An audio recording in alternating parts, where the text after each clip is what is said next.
أعوذ بالله السميع العليم من الشيطان الرجيم بسم الله الرحمن الرحيم السلام عليكم ورحمة الله وبركاته.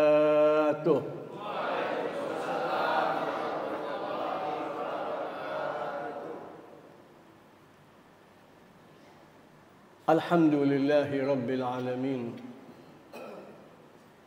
حمدا يوافي نعمه ويكافئ مزيده. يا ربنا لك الحمد كما ينبغي لجلال وجهك الكريم وعظيم سلطانك. اللهم صل وسلم وبارك على سيدنا وحبيبنا وقرة أعيننا ومولانا محمد النبي الأمي وعلى آله وصحبه أجمعين.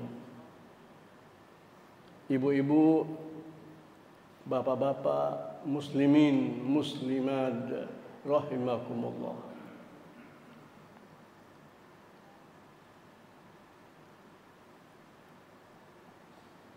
Pada hari ini,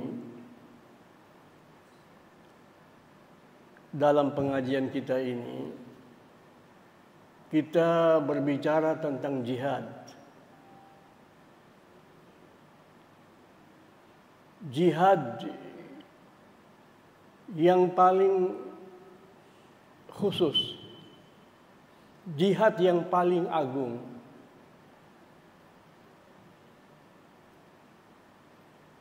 Yang patut kita menghayatinya dan kita mendidik anak-anak kita untuk jihad tersebut.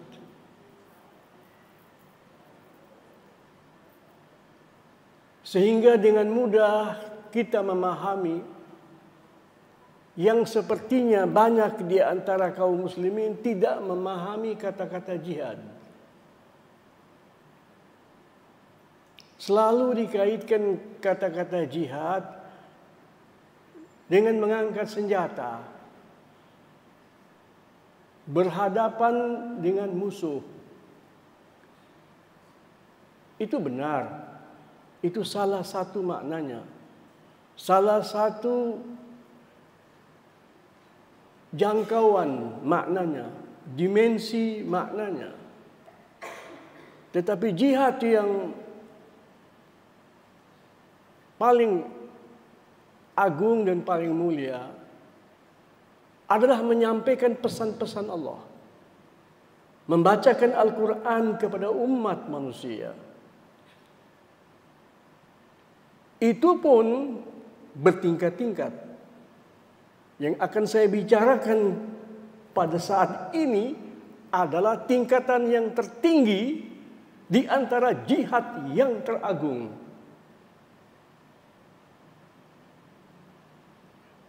Yaitu jihad untuk merindukan dan mencintai Allah Subhanahu wa ta'ala. Ayat-ayat yang akan saya sampaikan adalah ayat-ayat di surat Al-Ankabut. Surat Al-Ankabut urutannya dalam mushaf. Kalau kita buka mushaf, mushaf itu apa? Yang kita katakan Al-Quran itu. Buku yang di dalamnya tidak ada suatu apapun kecuali firman-firman Allah Subhanahu wa taala yang teragung, Al-Mu'jizatul Kubra, yang diturunkan atas Rasul yang teragung Muhammad sallallahu alaihi wasallam dan diberikan kepada umat yang teragung, umat beriman dari kalangan umat Muhammad sallallahu alaihi wasallam.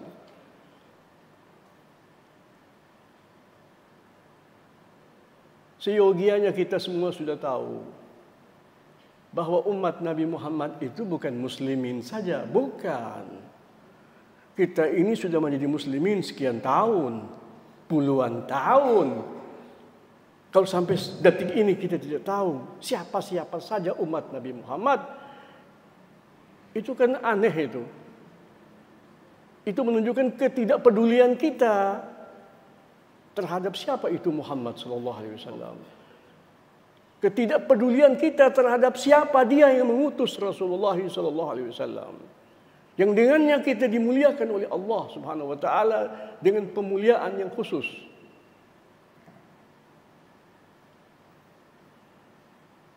Di antara ayat-ayat itu kita akan merasakan bahwa bukan saja kita ini umat Nabi Muhammad, muslimin kita ini mukminin, bukan kita saja. Dari mana kita tahu? Dari firman Allah. Firman ini tidak dibuka dengan kata-kata hai orang-orang yang beriman. Tidak, hai umat manusia.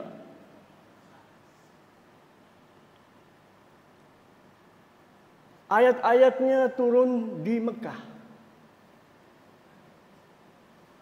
Dan kita tahu di Mekah tidak ada perang antara Rasulullah SAW dan orang-orang yang beriman menghadapi musuh, nggak ada. Disuruh sabar, sabar dalam Allah, sabar dalam beriman, sabar di dalam berislam kepada Allah. Iman dan Islam itu memerlukan bukti yang konkret. Kita beriman, buktinya apa?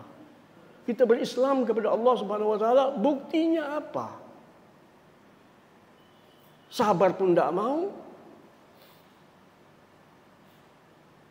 Tabah pun tidak mau. Mencari rezeki Allah Subhanahu wa taala, kita kerahkan semua bentuk ketabahan dan kesabaran untuk mendapatkan makanan. Padahal itu dijanjikan oleh Allah, disediakan oleh Allah. Tetapi iman dan Islam tidak. Dihimbau. Kewajiban kita untuk menunaikannya. Iman, Islam itu perjuangan. Untuk membuktikan bahwa kita ini mengaku bahwa kita ciptaan Allah Subhanahu wa taala. Kita beriman kepada Allah. Mana bisa tanpa bukti? Rezeki itu dijamin oleh Allah. Maka kita jangan melupakan sesuatu. Jangan kita menjadikan sesuatu yang dijamin oleh Allah Subhanahu wa taala, dijamin oleh Allah, dijamin. Membuat kita lupa sesuatu yang diamanahkan untuk diperjuangkan. Yang dituntut itu Allah enggak tanya sama kita, kenapa kamu makan nasi? Kok bukan makan gandum? Allah tidak akan tanya kenapa kamu makan ubi dan tidak makan korma. Tidak akan ditanya itu. Karena Dia yang memberi.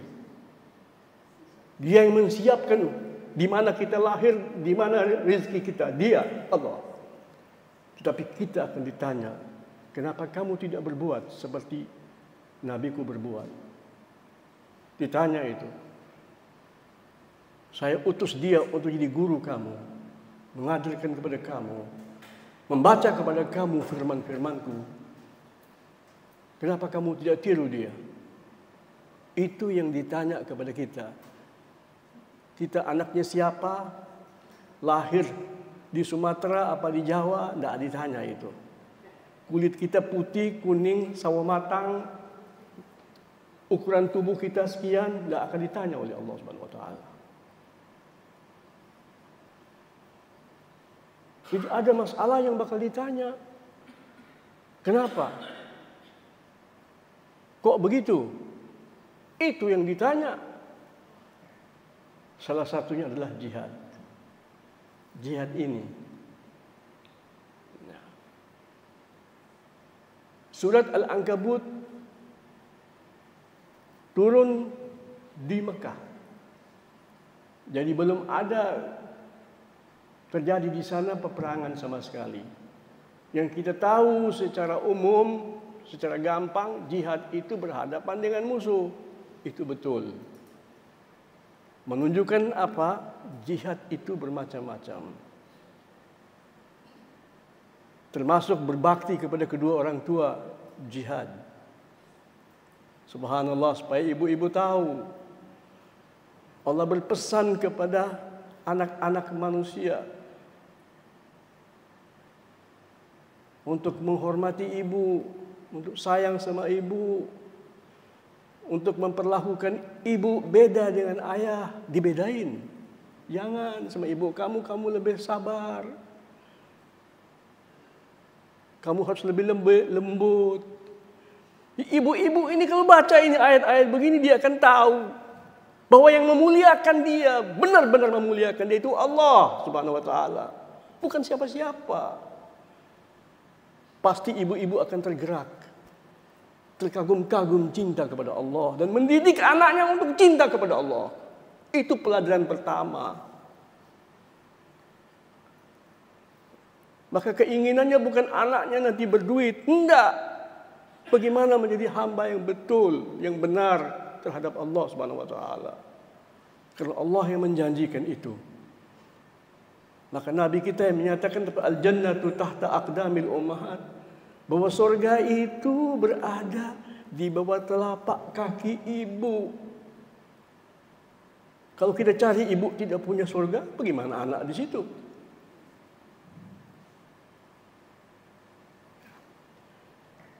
Saya bacakan firman Allah Subhanahu wa taala di surat Al-Ankabut di ayat yang kedua. Karena ayat yang pertama merupakan pembukaan. Allah Subhanahu wa taala menunjukkan kepada seluruh makhluknya bahwa Al-Qur'an firman Allah.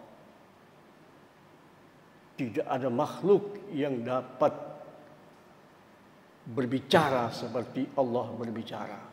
Itu pembukaan surat Al-Ankabut. Langsung pada ayat yang kedua, Allah menyatakan ahasiban nasu ayyutraku ayyaqulu amanna wa hum la yuftanun. Pertanyaan Allah Subhanahu wa taala bukan untuk dijawab, karena jawabannya hanya satu, tetapi untuk direnungkan.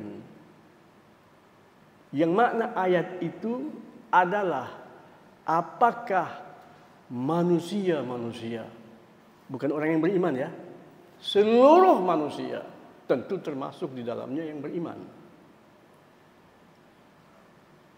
Apakah manusia-manusia, apakah umat manusia menduga, mengira bahwa mereka akan dibiarkan begitu saja untuk mengklaim, untuk berkata kami ini ya, adalah orang-orang yang beriman.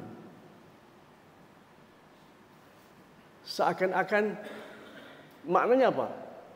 Kan seluruh umat manusia, tetapi apa? Apakah kami biarkan mereka untuk mengira bahwa sesudah dia menyatakan kami beriman, kemudian mereka tidak diuji? Yuftanun artinya apa? Terkena fitnah. Fitnah dari siapa? Dari Allah. Kan perlu kita belajar soal fitnah kan? Kita kalau ngomong soal fitnah itu pasti yang kita paham tuh yang dangkal-dangkal itu. Orang ngomongin kita, orang katain kita begitu. Tidak. Fitnah itu awalnya, akhirnya pasti termasuk fitnah dari Allah. Kehidupan ini semuanya ujian daripada Allah. Hidup di dunia ini. Orang ketika mengata-ngatain kita, kita pasti panas hati kita, panas. Orang ngata-ngatain kita, padahal kita enggak begitu, ya. Tapi kalau kita ingat bagian daripada ujian Allah, langsung kita tenang. Peduli amat dengan manusia, peduli amat dengan komentar dia. Tidak ada artinya bagi saya lihat Allah. Dari mula kita dididik besar, dididik agung, memiliki kepribadian yang tidak akan goyah sama sekali. Kenapa? Kalau iman itu dari Allah, kalau ujian itu dari Allah, pantas Dia berhak menguji saya hambanya. Dan saya yakin dalam ujian itu ada keberkahan, ada kebesaran. Karena tidak ada dari Allah untuk saya kecuali kemuliaan, kecuali kebesaran, kecuali kesucian. Itu Islam.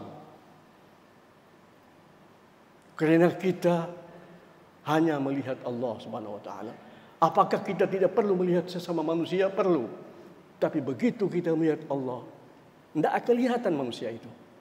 Wallahi tidak kelihatan sama sekali. Alam ini tidak akan terlihat sama sekali setelah kita melihat Allah Subhanahu wa taala. Dari kebesarannya, dari keagungannya, dari kasih sayangnya, dari anugerahnya. Allah sifatnya menganugerahi. Apapun dari Allah terkandung di dalamnya anugerah. Maka namanya Allah antara lain apa? Yang mudah ini, Rabbul Alamin. Pencipta, penganugerah, pemelihara, penjaga, dan apa? Pendidik. Jadi sebetulnya kata-kata Rabb itu paling dekat dengan bahasa manusia apa? Pendidik. Tugas ayah, tugas ibu, tugas guru mendidik. Untuk meningkatkan derajat manusia. Untuk meningkatkan kualitas manusia. Siapa yang teragung? Allah. Dia pendidik. Dia maha pendidik. Itu kata Rabb. Adapun nama Allah jauh lebih besar lagi. Jauh. Di sini Allah Subhanahu wa taala menyatakan kita yang beriman, tadi dikatakan apa? An yaqulu amanna, seakan-akan ya Allah menyatakan apa? Manusia semuanya beriman. Manusia ini semuanya beriman. Itu pembawaannya. Itu cetakan Allah. Allah cetak manusia itu. Jangankan manusia, seluruh makhluk Allah cetak dia beriman. Dia pencipta. Ayo. Kita ketika memproduksi sesuatu yang paling bagus, paling mahal, kita tulis nggak Made in Indonesia? Tulis kan? Lihat itu tukang jahit. Yang ingin menjahit dengan baik, secara proporsional, dia taruh tanda-tanda di baju yang dia buat untuk kita bayar loh. Dia tulis kode nama dia, supaya orang tahu aku yang membuat ini. Semua produksi begitu. Siapa yang mengilhami manusia begitu? Allah. Karena Allah begitu. Seluruh makhluk sudah dicetak di situ merek Allah. Apalagi manusia, sibghatullah. Apa? Buatan Allah, ciptaan Allah, cerminan kebesaran Allah ada padanya. Itu namanya sibghatullah. Celupan Allah. Seluruh makhluk itu dicelup dengan apa? Ini ciptaan Allah. Jadi Allah menyatakan apa? Hai umat manusia, seluruhnya, apakah kamu kira? Apakah kamu menduga dengan menyatakan kamu beriman kepada aku tanpa diuji? Tidak, harus diuji. Aku berhak menguji kalian untuk kalian buktikan bahwa kamu betul-betul beriman kepada aku. Ini sederhana Bapak-bapak, bahwa firman Allah diturunkan untuk sekalian umat manusia. Kemudian, ini saya ngomong secara singkat, jadi saya terjemahkan tanpa saya komentar, walaupun ada ayat-ayat yang menunjang. Ya, kita ingin pengajian kita bisa berjalan singkat. Saya ingin sekali kalau bisa meniru Rasulullah SAW, jangan panjang-panjang. Ya, beliau berbicara begitu, Kemudian yang mendengar memang orang-orang yang memahami bahasa Arab dan memahami Al-Quran. Jadi orang-orang Arab bahkan di zaman Nabi itu beda dengan orang-orang Arab di zaman sekarang. Kita katakan itu orang jahiliyah. Iya jahiliyah. Tapi kemampuan mereka memahami firman tak tertandingi sama sekali. Persiapan Abu Jahal itu untuk memahami Al-Quran lebih hebat daripada persiapan Syekh Al-Azhar. Tahu tak? Yang tertinggi di Al-Azhar, Al-Imam Al-Akbar. Kemampuan untuk memahami bahasa loh. Iya. Itu diakui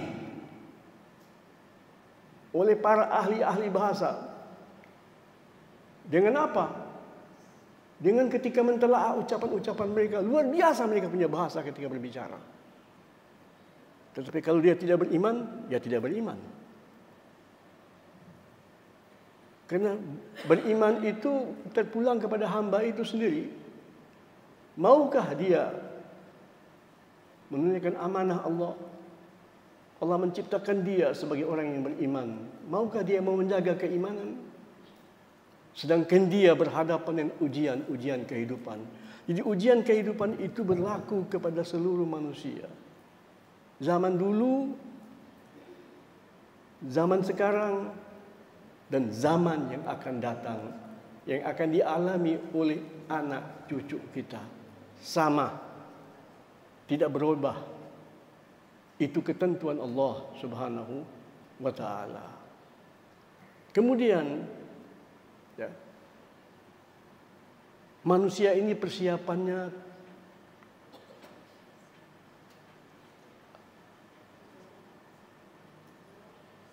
terkagum-kagum kepada Allah.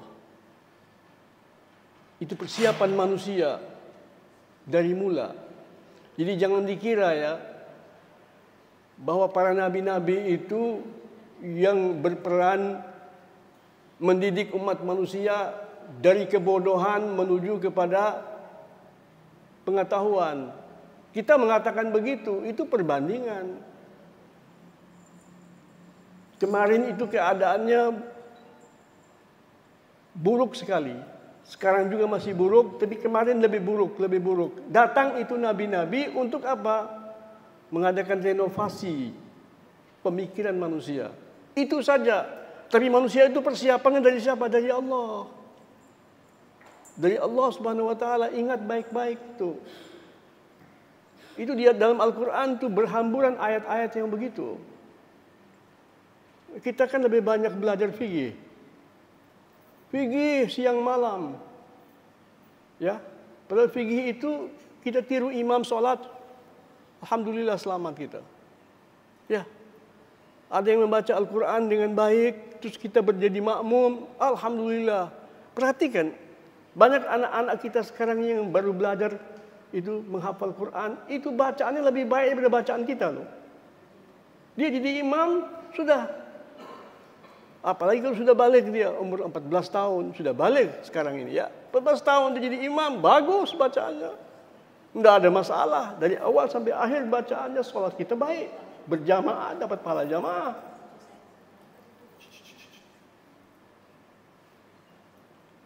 Jadi begitu.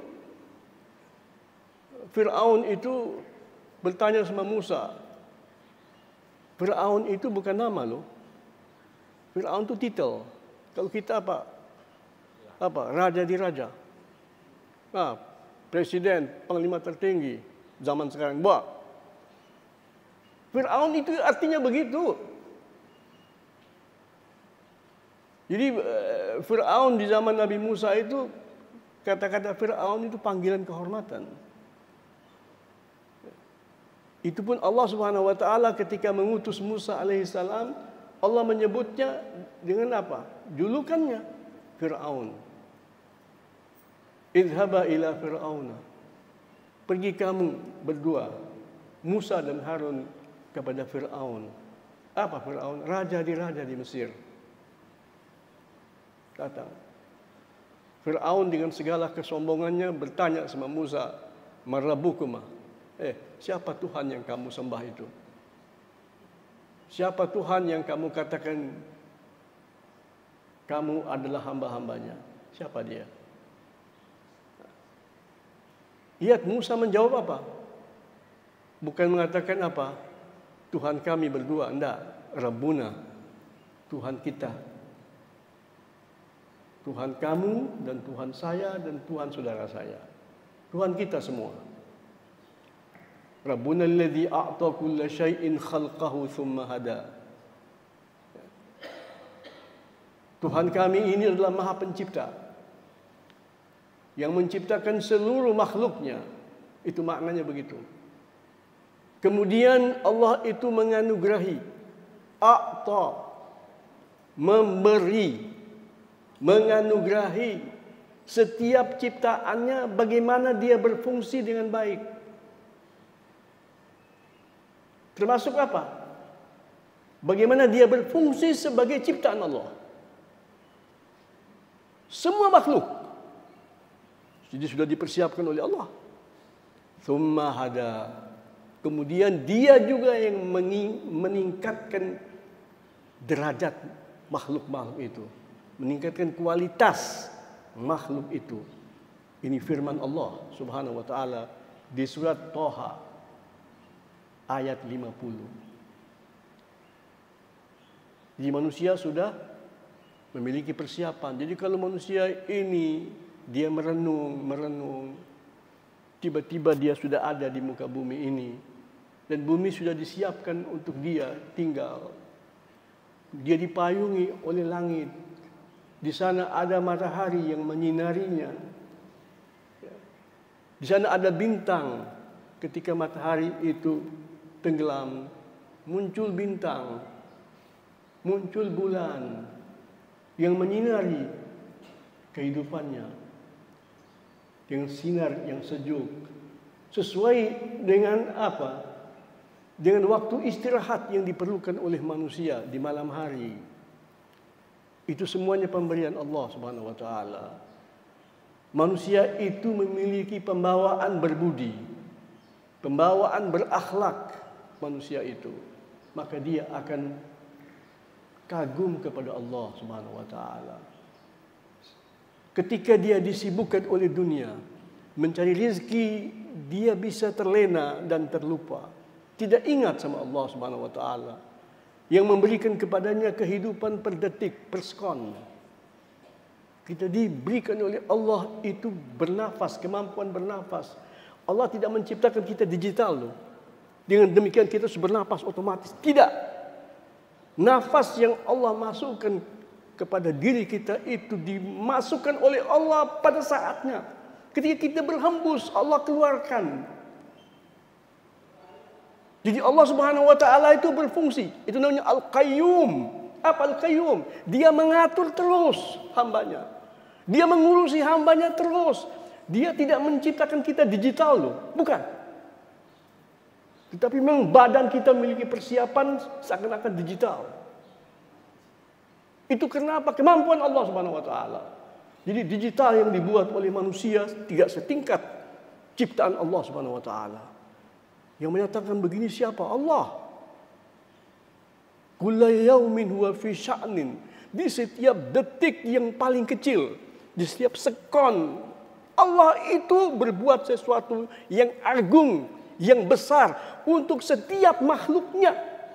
Kita dirawat oleh Allah ini dengan perawatan yang spesial sekali. Seakan-akan kita sangat bernilai, seakan-akan kita sangat mahal. Allah yang merawat kita. Ini pernyataan Allah di dalam Al-Quran, ibu-ibu. Ini bukan tafsir, ibu-ibu. Ini terjemahan makna ayat Al-Quran. Bukan, saya bukan mufassir, bukan. Mufassir itu dia punya pengetahuan luas, segala macam ilmu dia gunakan. Saya tidak, saya menerjemahkan saja. Apa adanya. Dan itulah Rasulullah SAW. Jadi, kemudian ketika kita terlena oleh dunia ini, Allah turunkan wahyu. Bukan dia marah-marah sama kita. Dasar makhluk-makhluk yang tidak berakhlak, tidak berbudi. Pantasnya dimusnahkan saja ini. Tidak hormat sama aku. Enggak. Diturunkan wahyu. Setiap umat ada wahyunya dulu. Ada nabi. Nabi itu artinya apa? Yang menerima wahyu. Yang menerima berita agung, berita penting, berita genting. Itu namanya apa? Wahyu. Kemudian nabi-nabi itu yang membacakannya. Dan bukan saja membacanya. Memperagakan wahyu itu. Mengamalkan wahyu itu. Nabi-nabi itu. Begitu. Dari mana kita tahu? Dari Al-Quran. Yang menceritakan itu adalah Allah di dalam Al-Quran. Bukan dalam buku-buku bacaan. Bukan.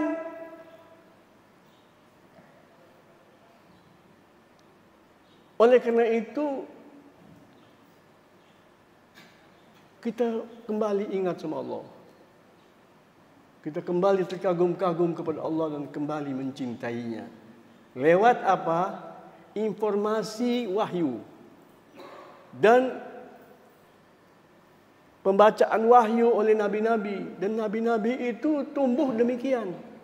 Maka tidak ada nabi-nabi itu yang pernah waktu masih kecil itu bandel umpamanya, nakal. Semacam kita ini umumnya kita bisa berubah jadi baik. Tidak ada nabi-nabi begitu, tidak ada. Tidak ada itu. Maka ada, na'udzubillah, ada seorang ustaz ceramah begitu di bulan Maulid, terus mengatakan, saya tidak berani mengucapkannya, menyebut ada nabi yang dulu bandel waktu masih kecil. Ngeri banget. Kenapa? Pintar bicara, iya. Dapat ustadz, iya. Honorannya besar kalau dibayar. Tapi dia menghina di sana para nabi-nabi. Kenapa? Karena itu menggembirakan umatnya. Umatnya masa bodoh. Nah, itu terjadi bukan tidak. Ucapan-ucapan yang kita tidak mungkin bisa mengulanginya kembali. Nah, di dalam firman Allah Subhanahu wa taala di ayat 5. Jadi bersambung Bapak. Surat Al-Ankabut Allah menyatakan man kana yarju liqa Allahi. Barang siapa yang mengharapkan dan mengharapkan. Pengharapan naik terus. Dari kata-kata yarju. Ini fi'il mudhari'. Present tense. Apa present tense? Apa artinya? Yang sekarang dan bisa besok. Bisa nanti, bisa nanti. Jadi yarju itu apa? Mengharap Allah. Sampai kita menerjemahkannya apa? Merindukan Allah. Tolong, saya perlu kamu. Perlu banget. Kamu kalau nggak bantu saya, nggak bisa saya. Itu maknanya begitu. Allah menyatakan barang siapa di antara kamu yang mengharap, yang merindukan, yang terpikat, yang tergantung kepada siapa? Allah, bukan lagi Rabb. Dia yang maha semuanya, termasuk di dalamnya Rabb. Itu kata-kata Allah. Luar biasa. Itu nama Allah yang mengandung seluruh sifat-sifat Allah Subhanahu wa ta'ala. Maka Allah menjawab, fa inna ajalallahi la'atin. Ketika hambanya mengharap, ya, merindukan, Allah jawab, pasti hambaku, pasti akan tiba saatnya engkau ketemu dengan aku. Jadi bukan saja saya memberikan kepada kamu, enggak. Saya menyambut kamu. Semacam orang yang di Jakarta kemudian merindukan ayahnya yang di kampung. Yang kemudian kapan saya jumpa sama ayah saya, sama ibu saya? Dia mudik kan. Bedanya apa? Kita kalau mudik ke kampung, ya kita datang ke keluarga kita, ke bapak kita, ibu kita, duduk sebentar. Beberapa pekan, kemudian atau 1 bulan kita kembali ke Jakarta. Allah menyatakan nanti ketika kita jumpa, kita tidak pernah berpisah. Itu maknanya inna lillahi wa inna ilaihi raji'un. Maknanya apa? Kami pasti kembali ya Allah. Sebagaimana janji kamu, pasti kembali dan selama-lamanya kami dengan Engkau ya Allah. Maka kenapa orang yang mengucapkan inna lillahi wa inna ilaihi raji'un itu derajatnya luar biasa. Luar biasa. Maka orang yang kehilangan sesuatu yang sangat dia sayangi, itu dia mengucapkan apa? Inna lillahi wa inna ilaihi raji'un. Salah satu maknanya apa? Nanti kalau kita sudah kumpul bersama kamu ya Allah, tidak ada perpisahan. Tidak ada perpisahan. Tapi kalau dunia sifatnya begini, mempertemukan, memisahkan, ketemu, itu dunia. Tetapi kalau di akhirat, lebih daripada akhirat, Allah Subhanahu wa taala, kita ketika berjumpa dengan Allah, tidak mungkin kita berpisah. Kita bertemu dengan Allah. Dalam salat kita bertemu. Dalam doa kita bertemu. Betapa seringnya kita bertemu dengan Allah ketika kita dapat musibah. Ketika kita teruji di dunia ini, kita pasti sangat merindukan Allah. Kita berkomunikasi dengan Allah. Itu perjumpaan dengan Allah itu terjadi dalam kehidupan duniawi, tapi begitulah. Namun setelah kita kembali kepada Allah Subhanahu wa taala, perjumpaan itu tidak akan pernah berakhir. Walaupun kecintaan terus meningkat, walaupun kerinduan terus meningkat, itulah hubungan dengan Allah. Tidak ada batasnya. Kalau kita pulang ke kampung kita jumpa sama orang tua. Waduh, luar biasa itu perjumpaan hari pertama, hari kedua, hari ketiga. Sudah berjalan waktu, lama-lama jadi biasa-biasa saja. Ya kan? Jadi biasa sudah. Tetapi kalau kita jumpa sama Allah, tidak akan pernah menjadi biasa. Tidak mungkin. Kenapa? Terus meningkat. Sebagaimana Allah tanpa batas, maka kecintaan kepadanya tanpa batas. Tidak ada derajat yang kita mentok. Sebab kalau sudah mentok, itu kita bisa turun. Kemana kita pergi? Coba Bapak naik gunung. Naik gunung. Puncak gunung Bapak mau buat apa? Naik kemana lagi? Turun. Maka itu sahabat-sahabat Rasulullah SAW, Sayyidina Abu Bakar khususnya, ketika turun al-yawma akmaltu lakum dinakum wa atmamtu lakum nikmati. Turun itu telah kusempurnakan hambaku, pemberianku kepada kamu, bagaimana beragama. Ku sudah sempurnakan nikmat yang kuberikan kepada kamu dalam ukuran duniawi. Sudah selesai hambaku. Itu kan gembira kita kan. Kata orang-orang Yahudi apa? Kita bikin hari raya. Andai kata turun untuk Bani Israel, wallahi kita jadikan hari raya. Memang betul. Hari raya kita Idul Adha. Tetapi apakah sampai di situ saja? Tidak. Menangis Sayyidina Abu Bakar Siddiq. Menangis dia. Ditanya kenapa kamu menangis? Ini isyarat bahwa Nabi kita akan berpisah dengan kita. Wahyu semuanya sudah diturunkan. Artinya apa? Kan kita tahu tugas beliau itu apa. Menerima wahyu dan menyampaikan wahyu. Artinya apa?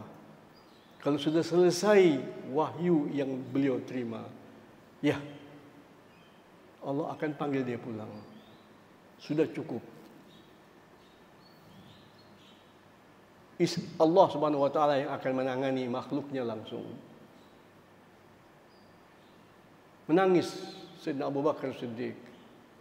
Ya, karena dia merasa tidak lama lagi Nabi kita. Ya. Dia akan pulang kepada Allah Subhanahu wa taala. Ya. Walaupun beliau meninggalkan warisan Rasulullah untuk kita ini umat. Umat kita ini panjang usianya, umat Nabi Muhammad, umat yang terbesar, umat yang terpanjang zamannya sampai akhir zaman. Kita tidak tahu kapan kiamat. Semua manusia adalah umat Muhammad sallallahu alaihi wasallam. Coba bandingkan dengan umatnya Musa, berapa lama? Umatnya Al-Masih berapa lama? Umatnya Nuh berapa lama? Ada nabi semacam Nabi Muhammad? Ada rasul semacam Rasulullah? Rahmatan lil alamin.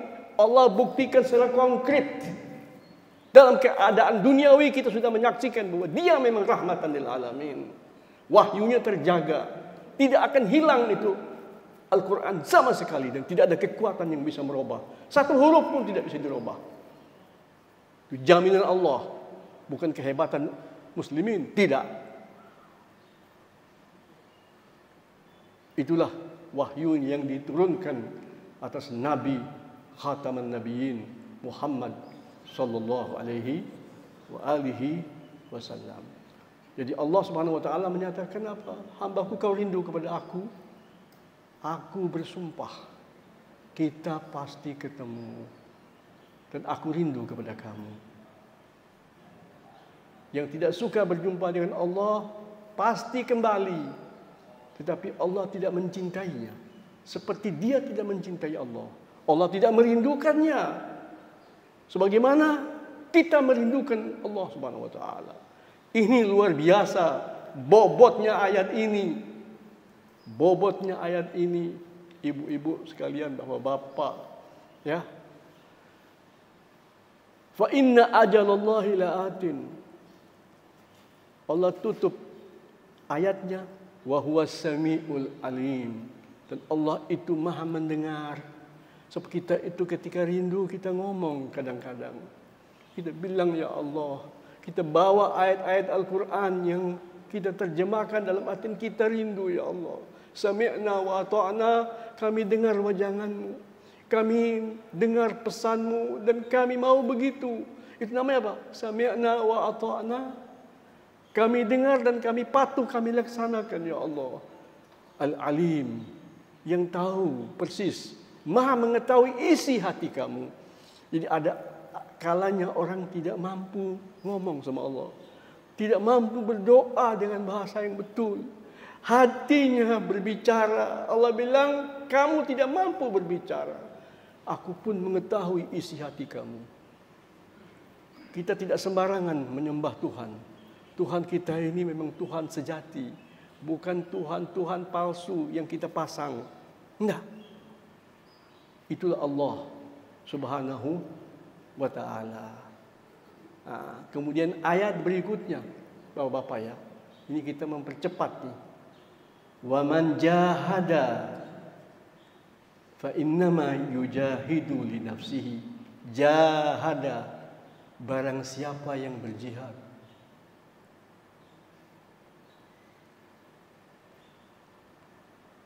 Jahada itu ada kata-kata dasar. Jahada yajhadu jahdan. Ya. Artinya apa? Mengerahkan segala kemampuan. Jahada mengerahkan segala kemampuan untuk melaksanakan suatu pekerjaan. Kata-kata ini umum.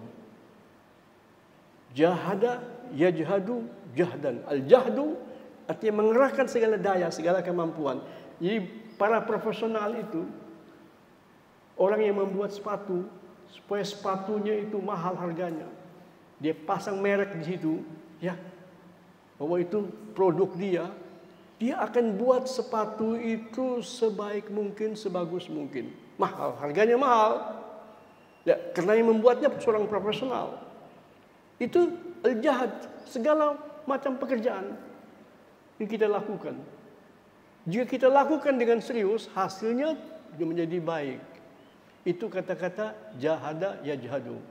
Tapi ini bukan jahada yajhadu. Kata jahada.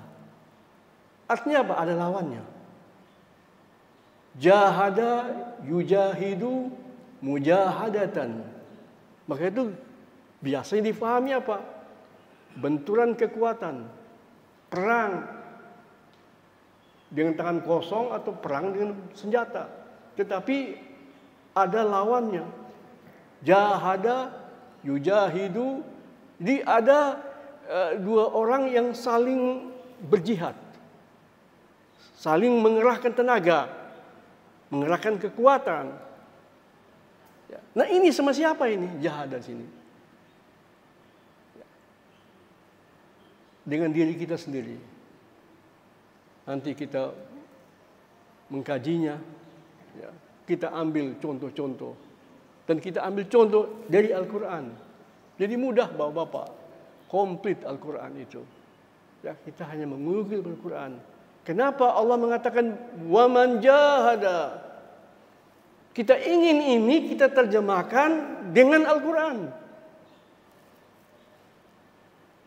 Kita lakukan insya-Allah dalam pertemuan yang akan datang biiznillah taala, dan kita semuanya dalam keadaan sehat walafiat, ya.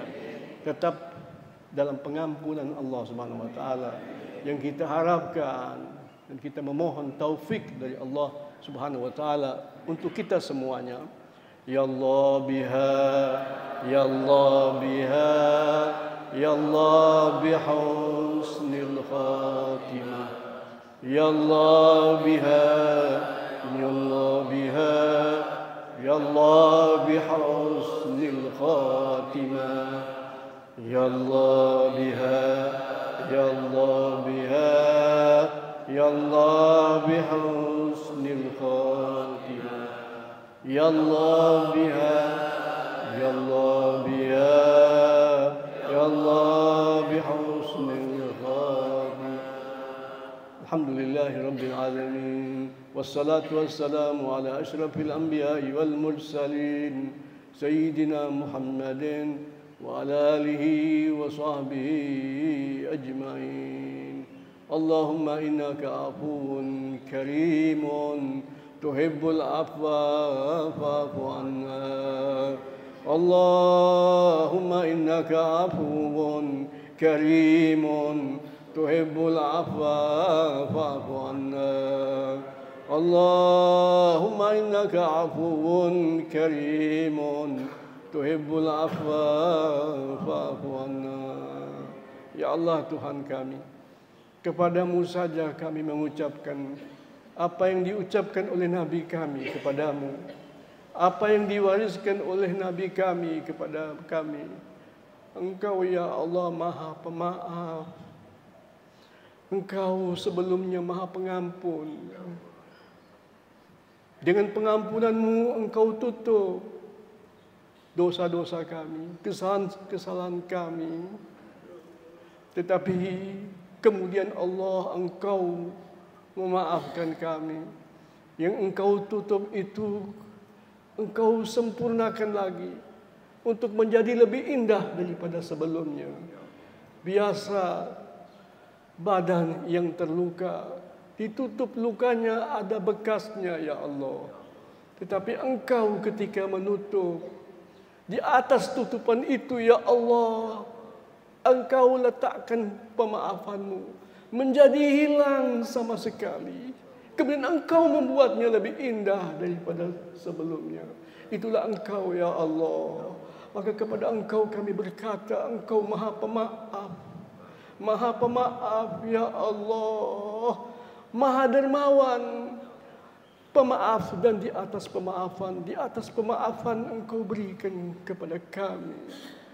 Maka maafkanlah kami ya Allah. Maafkanlah kami. Doa itu yang biasa kami ucapkan di bulan Ramadan. Doa itu untuk membayangkan datangnya Lailatul Qadar. Kami terus berdoa sebagaimana pendahulu-pendahulu kami. Ramadan boleh berlalu, tetapi ingatan terhadap Ramadan, ingatan kepada kedermawanan Allah tidak pernah berlalu. Kami terus-menerus memohon apa yang kami minta pada saat itu, dan terus kami memintanya. Pasti Engkau memberikan kepada kami derajat yang sempurna lewat Ramadan. Lailatul Qadar yang Kau janjikan itu pasti Engkau berikan kepada kami, karena kami memintanya terus-menerus. Allahumma innaka afuwun karimun tuhibbul afwa. Engkau mencintai kepemaafan. maka Engkau pasti memberikannya kepada kami. Ya Allah, Ya Karim, Allahumma astur auratina wa amin rawatina. Betapa banyak dosa-dosa kami umat ini, Ya Allah. Engkau memberikan contoh dahulu ketika ayah kami berbuat suatu dosa yang kecil, yang Engkau katakan tidak sengaja dia membuatnya, cuma tergelincir. Tapi tergelincir oleh apa? Oleh keterpesonaannya terhadap iblis yang memberikan nasihat kepadanya. Sejak kapan iblis memberi nasihat? Engkau telah pesan kepadanya untuk hati-hati. Tetapi ayah dan ibu kami keliru, Ya Allah. Ketika dia tergelincir, ketika keduanya tergelincir, Engkau telanjangi mereka berdua. Jangan telanjangi kami, Ya Allah. Kalau Engkau telanjangi kami, kami akan jadi bahan olokan di muka bumi ini. Kami hamba-hamba yang beriman kepada keesaan-Mu, kepada kerasulan Muhammad SAW dan seluruh nabi-nabi yang Engkau utus. Jangan kami dipermalukan, jadi olok-olokan umat manusia di muka bumi ini, Ya Allah. Maka kami memohon kepadamu seperti Nabi kami mengajarkan kepada kami, mengajarkan kepada sahabat-sahabat beliau. Allahumma astur auratina wa amin rawatina. Rabbana atina min ladunka rahmatan wa hayyi' lana min amrina rasyada. Kami ini semuanya, Ya Allah, kaum muslimin di zaman terakhir ini, di negeri ini, Ya Allah, bagikan ashabul kahfi tidak berdaya, Ya Allah. Engkau selamatkan ashabul kahfi, Engkau menangkan mereka, Engkau tingkatkan sejarah mereka. Berikan kepada kami itu, Ya Allah. Kami memohon kepadamu dengan doa ashabul kahfi. Rabbana atina min ladunka rahmatan wa hayyi' lana min amrina rasyada. Berikan masa depan kami jauh lebih baik, Ya Allah, ketimbang yang sudah-sudah. Jadikanlah masa depan kami masa depan yang benar-benar patut untuk Rasul kami membanggakannya. Berikan kepada kami itu, Ya Allah. Allahumma astur auratina wa amin rawatina. Rabbana la tuzigh qulubana ba'da idh hadaitana wa hab lana min ladunka rahmatan innaka antal wahhab. Wa sallallahu ala sayyidina Muhammadin wa ala alihi wa sahbihi wa sallam. Walhamdulillahi rabbil alamin. Wassalamu alaikum warahmatullahi wabarakatuh.